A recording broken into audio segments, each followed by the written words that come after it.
Hari pertama rembayung dibuka.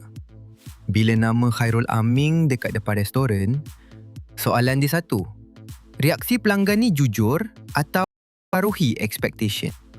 Ini bukan review penuh. Ini reaksi hari pertama. Emosi masih mentah, expectation masih tinggi dan netizen pun terus bising.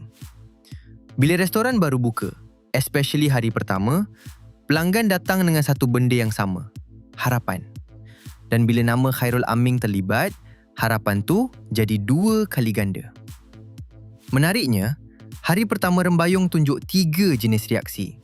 Ada yang teruja dengan ambience, ada yang rasa okey tapi mahal, dan ada juga yang rasa tak seperti yang dibayangkan. Chop, chop, chop! Sebelum kita sambung kisah yang lagi pedas, kalau korang suka analisis deep macam ni, jangan lupa like, share and subscribe Oi Jom, sumber gosip paling bersih tapi pedas dekat Malaysia. Okey geng, kita sambung. Di sinilah konflik dia. Hari pertama, pelanggan bukan sekadar rasa makanan. Mereka rasa pengalaman. Dan bila pengalaman tak capai jangkaan, emosi akan bercakap dulu sebelum logik. Bab harga pula, hari pertama selalunya paling sensitif.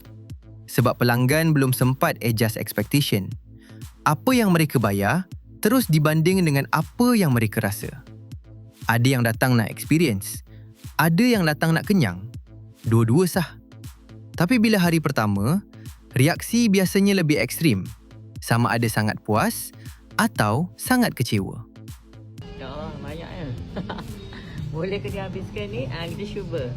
Dah habis makan. Sedap, yang paling sedap sambal udang. Kalau korang datang sini, korang order dia punya sambal petai.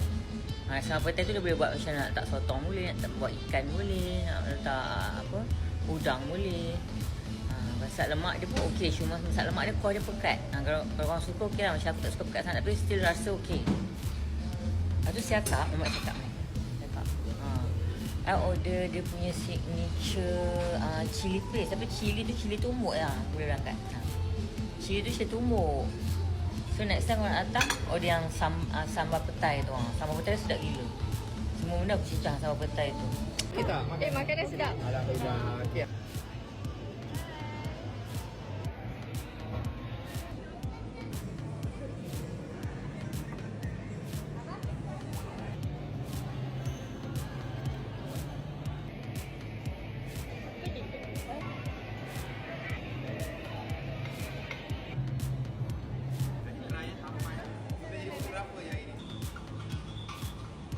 Ini saya rasa special sangat dekat Rembayung by Khairul Aming.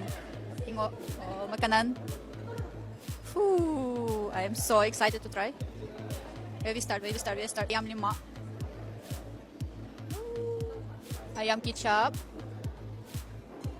Dan big wing. Sikit je. Banyak makanan kita cuba hari ni. Okay? Pertama I cuba ayam kicap. Jap. Big spoon.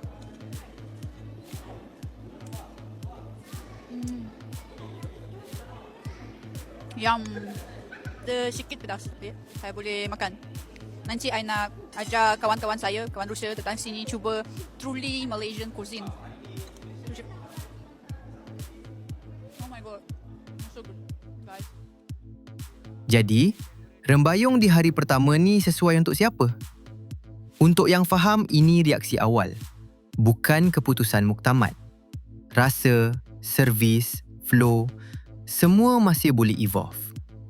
So persoalan sebenar, reaksi pelanggan hari pertama ni cerminan kualiti sebenar atau cerminan expectation kita terhadap nama besar? Korang di pihak mana?